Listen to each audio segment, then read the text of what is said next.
आज हम लोग पढ़ रहे हैं कहावत एवं लोकोक्तियां। तो लोग को हम मुहावरा पढ़ाए थे ना। बहुत आदमी कहता है कि मुहावरा और लोकोक्ति दोनों समान है। नहीं, मुहावरा अलग है और लोकोक्ति अलग है। ठीक, लोकोक्ति को कहावत कहा जाता है, ठीक ना। लोकोक्ति को ही क्या कह सकते हैं? कहावत। लोगों द्वारा कही गई युक्ति लोकोक्ति कहलाती है, जो किसी कथा या किसी कहानी से दिया गया होता है। ठीक, यानी अपने अनुभव के आधार पर लोगों ने जो कहा है, जो अच्छी बातें बताई है, उसी को क्या कहते हैं? लोकोक्ति।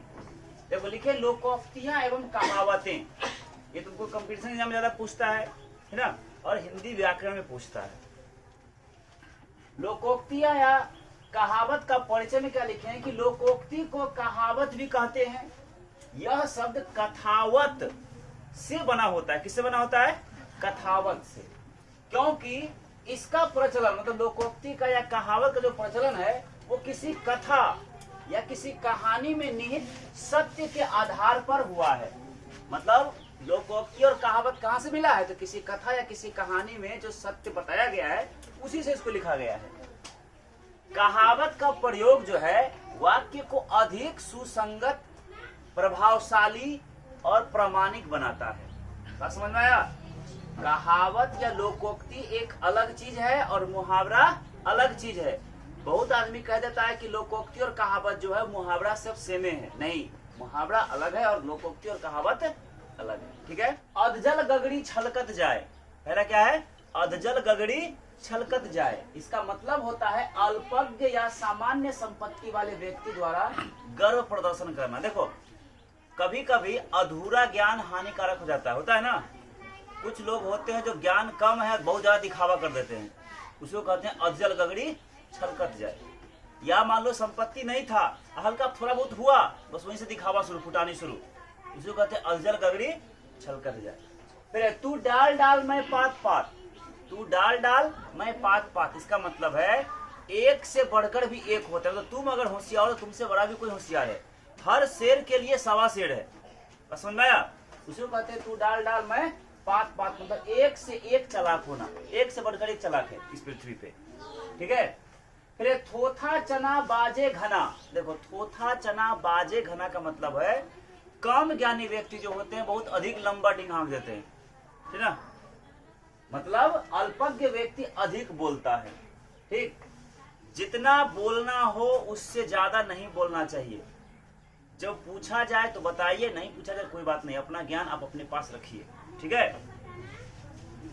हाथी के दांत दिखाने के और खाने के और।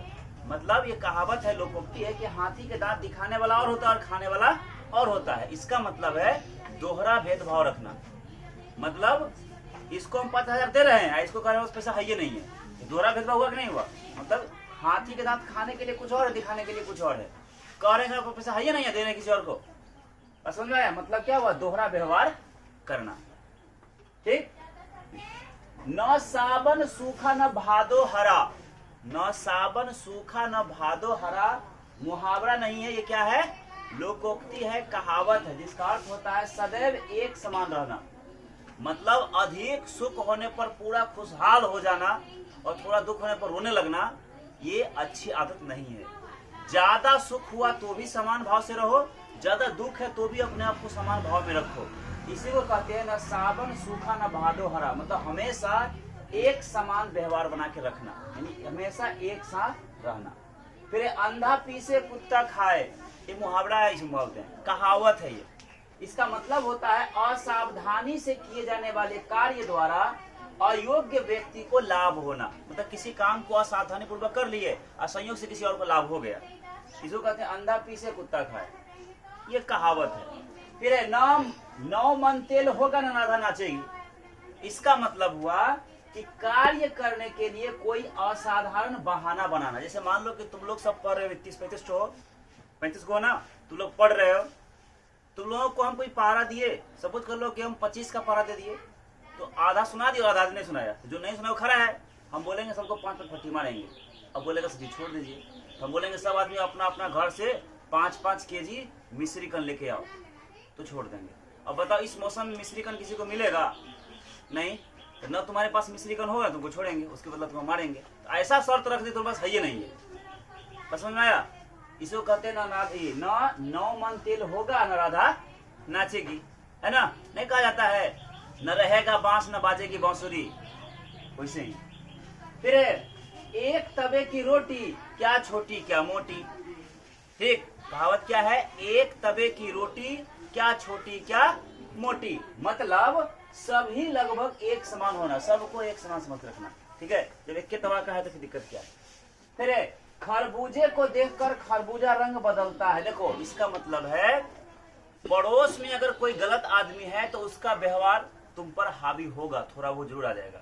मतलब पड़ोस का असर पड़ता ही है। इसको कहा जाता है कि खरबूजे को देखकर खरबूजा रंग बदलता है। मतलब जैसा व्यवहार आज तुम्हारे साथ पड़ोस में हो रहा है वैसा व्यवहार तुम में भी कुछ न कुछ आ ही जाएगा। पसंद आया?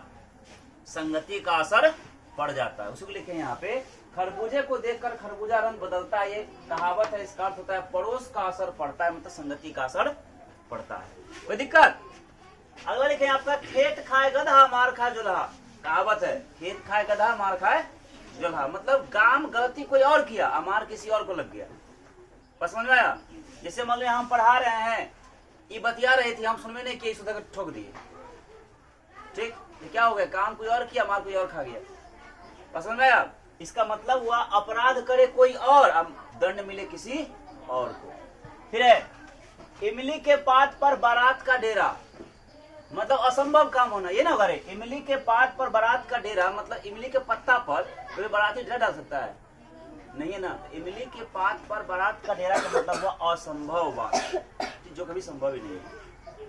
कनक धतूरे सो कहत गहनो गढ़ायो न जात, अर्थात नाम के आकर्षण होने से काम नहीं बनता। सिर्फ नाम रख लिए हम सुंदर कुमार, चेहरा सुंदर थोड़ी हो जाएगा, इससे हमारा व्यवहार थोड़ी सुंदर हो जाएगा।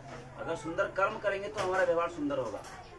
नाम कुछ भी हो, नाम के अच्छे होने से तुम्हारा व्यवहार अच्छा नहीं हो जाएगा जब तक कि तुम खुद अपने व्यवहार में परिवर्तन नहीं लाओगे। ठीक है, उसी को लिखे हैं, कनक धतूरे सो कहत गहनो गढ़ोना जात, मतलब नाम के आकर्षण होने से काम नहीं चलता है। अगला है कहावत, हाथ कंगन को आरसी क्या।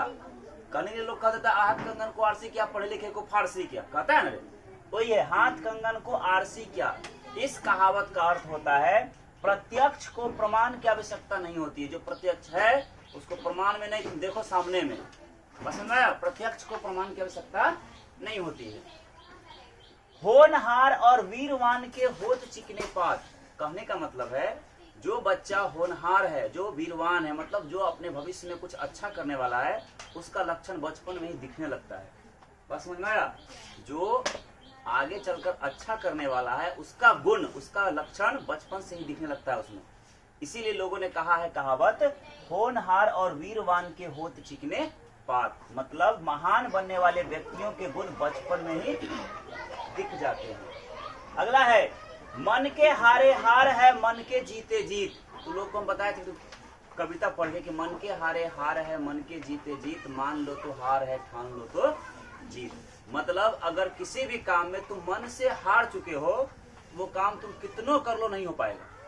लेकिन काम कितना भी कठिन हो, अगर तुम मन से हारे नहीं हो, संघर्ष कर रहे हो, करते जा रहे हो, वो काम हो जाएगा। बुद्धि लेट से होगा लेकिन होगा।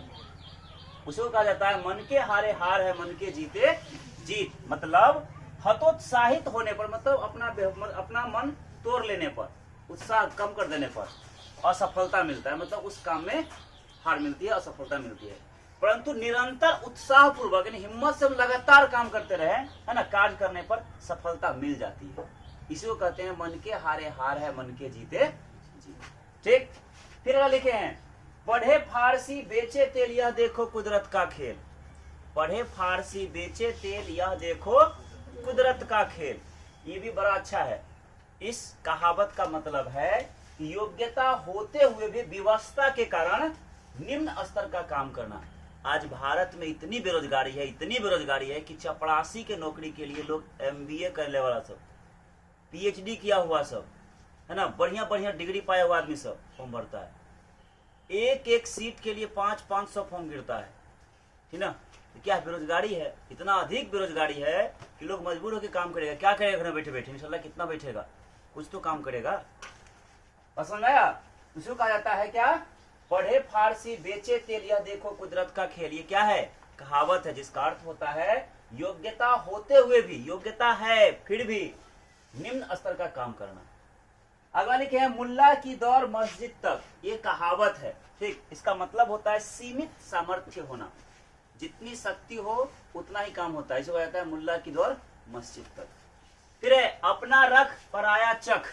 ये कहावत है, अपना रख पराया चख। सिंपल सी बात है, हम भी कुरकुरा खरीदे वो खरीद लिए, ठीक। हम अपना रख के बचा के रख लेंगे, बाद में खाएंगे। एक बोले तो फल खिलाओ, फल के खा रहे हैं, अपना रख ले, दूसरे का चख रहे हैं। मतलब हुआ अपनी वस्तु को बचाकर रखना, दूसरी की वस्तु का उपभोग करना। बस समझ में आया? वही लिखे अपनी वस्तु की रक्षा और दूसरे की वस्तु का उपभोग, यही कहलाता है अपना रख पराया चख। कूद कूद मछली बगुले को खाए। देखो बगुला मछली को खाता है, पानी में खाता है ना। यहाँ लिखे कूद कूद मछली बगुला को खाए, मतलब काम कोई हो सकता है, असंभव कार्य इसका अर्थ होता है, ठीक। कूद कूद मछली बगुला को खाए, इसका अर्थ क्या है? असंभव कार्य करना। फिर घी का लड्डू टेढ़ा भला। देखो जो वस्तु हमारे काम की है वो खराब भी है तो अच्छा है। बात समझ में आया? कोई वस्तु जो हमारे काम में प्रयोग हो रहा है तो खराब भी है तो भी क्या है? अच्छा है। उसको कहा जाता है घी के लड्डू टेढ़ा भला। मतलब काम की वस्तु कुरूप होने पर भी ठीक समझी जाती है, कोई दिक्कत। अगला लिखे हैं जंगल में मोर नाचा किसने देखा। इस कहावत का मतलब हुआ कोई ऐसी जगह जाकर काम करना जिससे किसी को कोनो लाभ ही नहीं हो। जैसे मान लो हम तुम लोगों को यहाँ पढ़ा रहे हैं, किसी चौर बिराना जगह पे, किसी क्या था उसको, मैदानी क्षेत्र में जाएंगे जहाँ पे पूरा सन्नाटा है, कोई आदमी नहीं, वहां जाके हम कोचिंग खोल के बैठ के पढ़ाएंगे तो किसी को कुर्सी टेबल के पढ़ाएंगे? इसको कहा क्या? जंगल में मोर नाचा किसने देखा। मतलब काम की नहीं, कहाँ थे यहाँ, किसी ऐसे स्थान पर काम करना जिससे किसी को लाभ न हो, इसी को कहावत में कहा जाता है जंगल में मोर नाचा किसने देखा। कोई दिक्कत? फिर कोयले की दलाली में हाथ काला। देखो इसका भी अर्थ होता है अगर तुम्हारी संगति खराब है, अगर तुम किसी गलत आदमी के साथ में हो तो तुम पर भी बदनामी का दाग आएगा। जिस प्रकार कोयले का कोई दलाली कर रहा है तो हाथ तक काला होबे ना करता है, और एक को उठा के दिया तो हाथ तक काला होबे ना करेगा। उसी प्रकार गलत आदमी की संगति में बदनामी हाथ आता ही है। उसी को लिखे हैं कि कोयले की दलाली में हाथ काला। इस कहावत का अर्थ होता है बुरी संगति में बदनामी मिलती ही है। समझ में? फिर है क्या चोर चोर मौसेरे भाई। मतलब एक ही काम को करने वाले दो व्यक्ति आपस जल्दी मिल जाए, दोस्ती हो जाता है। मतलब क्या चोर चोर मौसेरे भाई कहावत का अर्थ होता है एक ही पेशा वाले आपस में नाता जोड़कर काम करते हैं, ठीक है। जैसे आज के समय में अगर हमको इसके साथ दुश्मनी है और हम ही को इसके साथ दुश्मनी है, ये दोनों आपस में मिल जाएंगे, फिर हमसे बदला निकालेगी। बस समझ में आया? इसे कहते हैं चोर चोर मौसेरे भाई। फिर एक और एक 11 होना। इसका मतलब होता है, एक मुहावरा भी एक तरह से है, एक एक 11 होना मतलब होता है एकता में बल होना। अकेला इसको मार के फेंक देंगे, इसको मार के फेंक देंगे, सब कुछ कर लो, लेकिन दोनों मिलके हमको मार के फेंक देगी। इकट्ठा हुआ तब ना मार के फेंक देगा। एक एक 11 होना मतलब जब इकट्ठा होता है, एकत्रित होता है तो एकता में बल हो जाता है, ठीक है। और लास्ट लिखे आगे कुआं पीछे खाई। मतलब देखो आगे में कुआं है, डूब के मरबे करेंगे, पीछे में खाई है, गिर के मरबे करेंगे। मतलब विपत्ति दोनों तरफ से है। उसी को लिखें क्या? दोनों तरफ विपत्ति है, दोनों ओर विपत्ति। कोई दिक्कत? कहावत बहुत अधिक है, कल लगभग 17 सेट हो है, लेकिन अभी फिलहाल हम 25 गो ही लिखे हैं आप लोग के, ठीक ना। देखो क्या क्या कहावत है। अधजल गगड़ी छलकत जाए, तू डाल डाल मैं पात पात, थोथा चना बाजे घना, हाथी के दांत दिखाने के और खाने के और, न सावन सूखा न भादो हरा, सदैव एक सा रहना, है ना। उसका अर्थ होता है अंधा पीसे कुत्ते खाए, न 9 मन तेल होगा न राधा नाचेगी, एक तवे की रोटी क्या छोटी क्या मोटी, खरबूजे को देखकर खरबूजा रंग बदलता है, खेत खाए गधा मार खाए जुल्हा, इमली के पात पर बारात का डेरा, कनक धतूरे सो कहत गहनो गढ़ो न जात, हाथ कंगन को आरसी क्या, होनहार और वीरवान के होत चिकने पात, मन के हारे हार है मन के जीते जीत, पढ़े लिखे को पढ़े फारसी बेचे तेल, यह देखो कुदरत का खेल। मुल्ला की दौड़ मस्जिद तक, अपना रख पराया चख, कूद कूद मछली बगुले को खाए, घी का लड्डू टेढ़ा भला, जंगल में मोर नाचा किसने देखा, कोयले की दलाली में हाथ काले, चोर चोर मौसेरे भाई, एक और एक 11 होते हैं, फिर आगे कुआं पीछे खाई। इतना ही आपको बताए हैं, इसी को